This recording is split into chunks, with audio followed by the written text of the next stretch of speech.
नमस्कार, स्वागत छ पावर न्यूजमा। म प्रेम बानिया।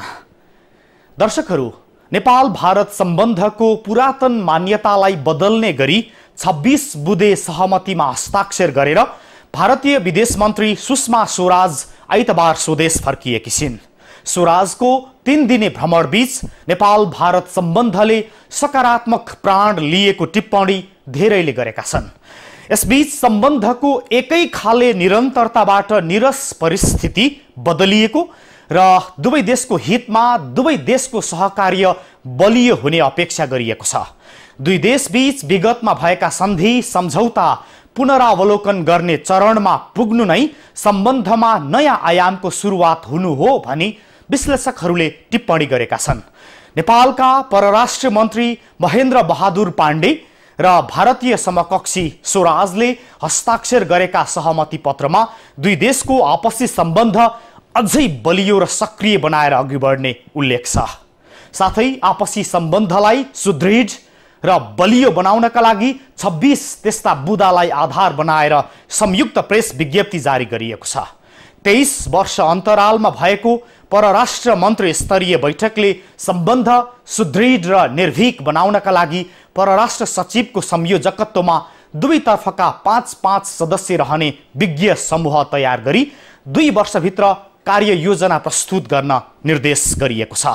यसबाट नेपाल भारत सम्बन्धले नयाँ आयाम प्राप्त गरेको र यो दुवै देशको लाभका लागि प्रत्युत्पादक रहने ठम्याइएको छ। आजको पावर न्यूज यसै विषयमा केन्द्रित छ। भारतीय विदेश मन्त्री सुषमा स्वराज 3 दिने नेपाल भ्रमण सकेर आइतबार बिहान भारत प्रस्थान गरिन्। स्वराजले आफ्नो नेपाल भ्रमणपछि भारत प्रस्थान गर्नु पूर्व भ्रमण निकै उपलब्धिपूर्णको प्रतिक्रिया दिइन्। मित्रों, मैं बहुत ही संतोष का भाव लेकर नेपाल से लौट रही हूँ और मैं ये कहना चाहूँगी कि जो अपेक्षाएं और जो उम्मीद लेकर मैं नेपाल भ्रमण पर आई थी, मेरी उम्मीद से ज़्यादा ये यात्रा सफल रही है और मैं बहुत ही संतुष्ट होकर यहाँ से जा रही हूँ। मैंने कहा था कि ये यात्रा नेपाल और भारत के बीच के मैत्री संबंधों को बढ़ाएगी। हमने उसके लिए एक पूरा रोड मैप तैयार किया है। हमने 26 मुद्दों पर सहमति की है और आगे के लिए ये मैत्री और संवर्धित हो, इसका भी हम लोगों ने प्रबंध किया है। मैं बहुत ही संतुष्ट होकर नेपाल से जा रही हूँ। धन्यवाद। स्वराजको यो नेपाल भ्रमणलाई नेपाली राजनीतिक वृत्तमा निकै चासोपूर्वक हेरिएको थियो। नेपाल र भारत बीचको सम्बन्ध, यसअघिका विभिन्न सन्धि तथा सम्झौताहरूको पुनरावलोकन र थप नयाँ सम्झौताका विषयका कारण स्वराजको यो भ्रमणलाई निकै चासोपूर्वक हेरिएको हो। भारतका नवनिर्वाचित प्रधानमन्त्री नरेन्द्र मोदीको साउन 18 मा हुने नेपाल भ्रमण र हुने भनिएका विभिन्न सम्झौताको पूर्व तयारी स्वरूप स्वराज नेपाल भ्रमणमा आएकी थिइन्। 23 वर्षपछि भएको तेस्रो परराष्ट्र मन्त्री स्तरीय बैठकका कारण पनि यो बैठकले निकै महत्त्व पायो। शनिबार भएको बैठकले दुई देश बीचको सम्बन्धलाई अझ घनिष्ठता मजबुत बनाएको बुझिएको छ। बैठकमा दुई देश बीचको सम्बन्ध अझ मजबुत र क्रियाशील बनाई अघि बढ्ने सहमति भएको छ। बैठकपछि दुवै देशका तर्फबाट 26 बुँदे संयुक्त प्रेस वक्तव्य जारी भएको छ। यसले दुई देश बीचको सम्बन्धलाई अझ प्रगाढ बनाउने विश्वास गरिएको छ। शनिबार बसेको बैठकले 1950 मा भएको नेपाल भारत बीचको शान्ति तथा मैत्री सन्धिमा वर्तमान यथार्थलाई सम्बोधन गर्ने गरी काम अघि बढाउन पुनः निर्देशन दिने सहमति भएको छ, जुन विषय निकै विवादित थियो। लामो समय अघिदेखि उक्त सन्धि पुनरावलोकन हुनुपर्ने आवाज उठ्दै आएको थियो। यो बैठकमा दुवै मुलुकका परराष्ट्र सचिवको संयोजकत्वमा 4 फरक क्षेत्रका व्यक्तिहरू राखेर छलफल अघि बढाउने सहमति भएको छ। त्यस्तै पञ्चेश्वर बहुउद्देश्यीय परियोजना अघि बढाउन दुवै मुलुक सहमत भएका छन्। सहमति अनुसार पञ्चेश्वरको कार्यविधि तयार गर्नुका साथै महेन्द्रनगरमा कार्यालय राखिनेछ। दुई देश बीच चर्चामा रहेको विद्युत व्यापार सम्झौता पिटिए जति सक्दो छिटो गर्ने भनिएको छ, जसका लागि भारतले नेपालका लागि पिटिएको मस्यौदा प्रस्ताव गरिसकेको छ। त्यसमा भारतले नेपालका तर्फबाट आएको प्रस्तावका आधारमा अघि बढ्ने भनेको छ।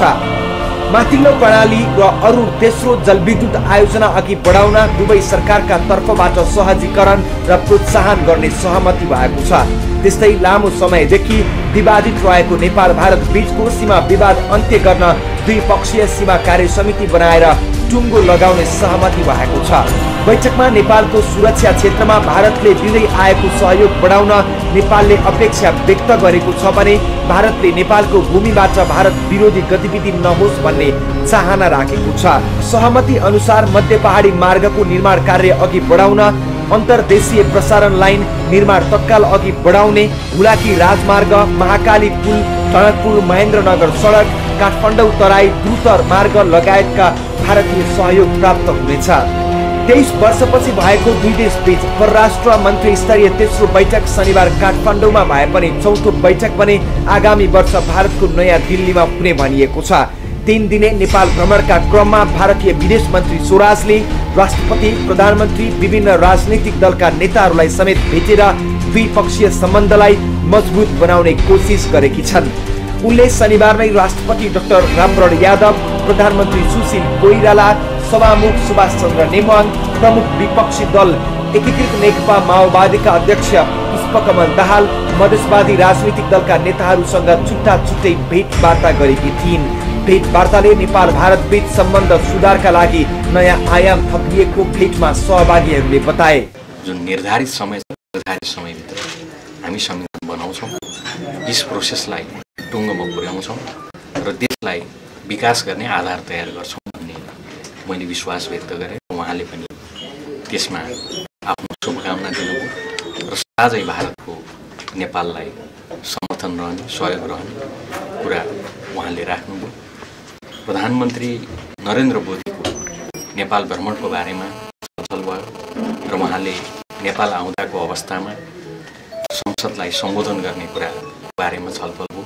दुई देशको बिचमा शान्ति कोअपरेटिभ भएर काम गर्न इच्छा हाम्रो छ।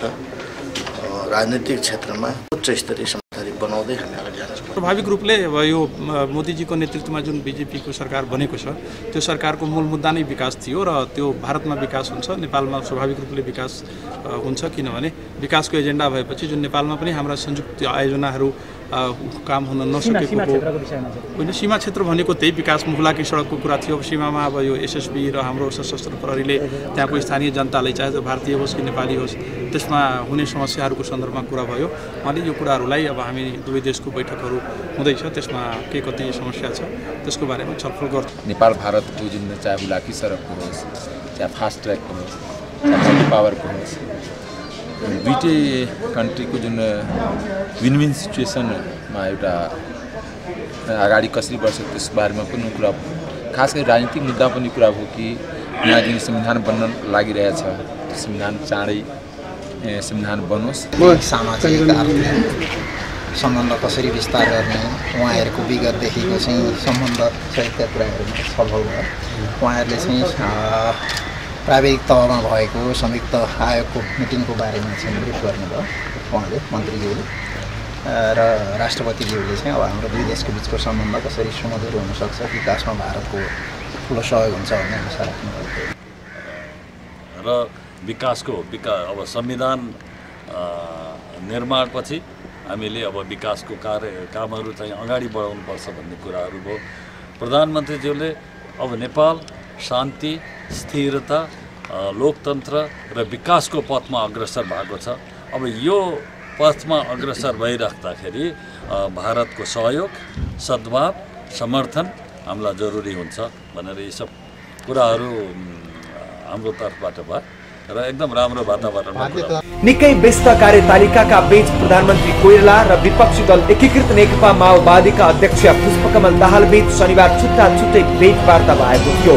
भेटपछि अध्यक्ष दाहालले भारतीय विदेश मन्त्री स्वराजको भ्रमण राष्ट्रिय हित र भारतसँग सम्बन्ध सुदृढ पार्ने अवसर भएको बताए। अहिलेको मुख्य विषय भनेको अब भारतको विदेश मन्त्री यहाँ आउनु भएको छ।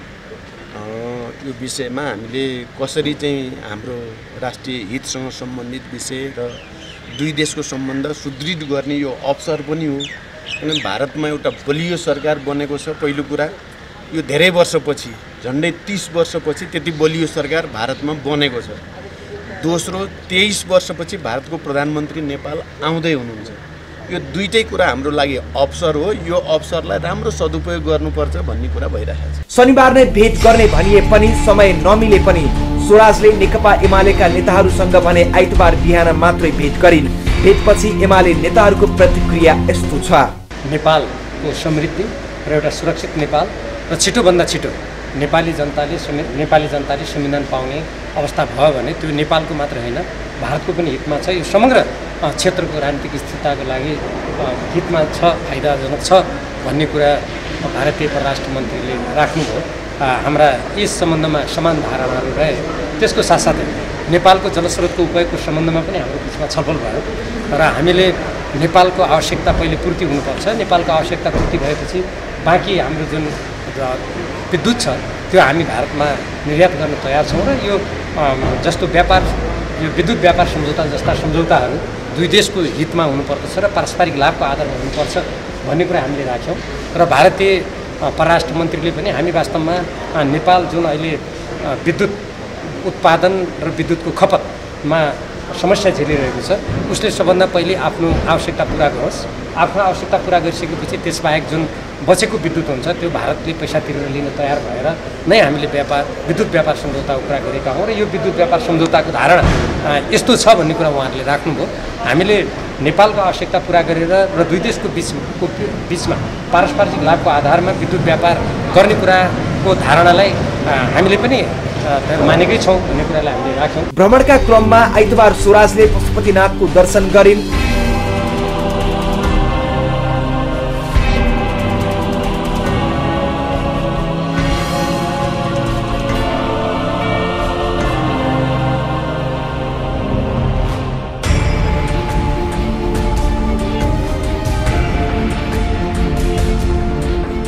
र उनी आइतबार बिहान भारत प्रस्थान गरेकी छन्। साउन 18 मा भारतका प्रधानमन्त्री नरेन्द्र मोदी नेपाल आउँदैछन्। 17 वर्ष यता भारतीय प्रधानमन्त्री नेपाल नआएको अवस्थामा मोदीको आगमनले दुवै देश बीचको सम्बन्ध सुधार हुने आश गरिएको छ र विदेश मन्त्री स्वराजको भ्रमणले पनि दुई देश बीचको सम्बन्धलाई अझ मजबुत पारेको विश्लेषण गरिएको छ। दर्शकहरू, नेपाल भारत सम्बन्धमा निरन्तर कलहको विषय बन्दै आएको सीमा समस्या र सन् 1950 को शान्ति तथा मैत्री सन्धि सहितका विगतका सन्धि सम्झौताहरू पुनरावलोकन गरिने गरी भएको यो सहमतिले सम्बन्धलाई नयाँ चरणबाट अघि बढाउने संकल्प लिएको छ। यस्तो संकल्पले दुवै देशको हितलाई मुख्य बनाएको छ। साथै पछिल्लो समय नेपालमा विवादित र चर्चामा रहेको नेपाल भारत विद्युत व्यापार सम्झौता PTA जतिसक्दो चाँडो गर्ने भनिएको छ। यसका लागि नेपालले राजनीतिक सहमतिको पर्खाइ भनेको छ, तर भारतीय प्रधानमन्त्री नरेन्द्र मोदी नेपाल आउनु अगाडि नै PTA मा सहमति जुटाउन भारतले आग्रह गरेको बताइएको छ। यसरी सन्तुलित सम्बन्धको नयाँ आयाम सँगसँगै अगाडि बढ्नका लागि यसपटक भारतीय विदेश मन्त्रीको भ्रमण फलदायी भएको र सोचे भन्दा बढी उपलब्धि हासिल भएको टिप्पणी स्वयं विदेश मन्त्री स्वराजले गरेकी छिन् र यो सन्दर्भको बाँकी सामग्री सहित आउँछौँ, तर त्यसअघि एकैछिन विश्राम लिन्छौँ।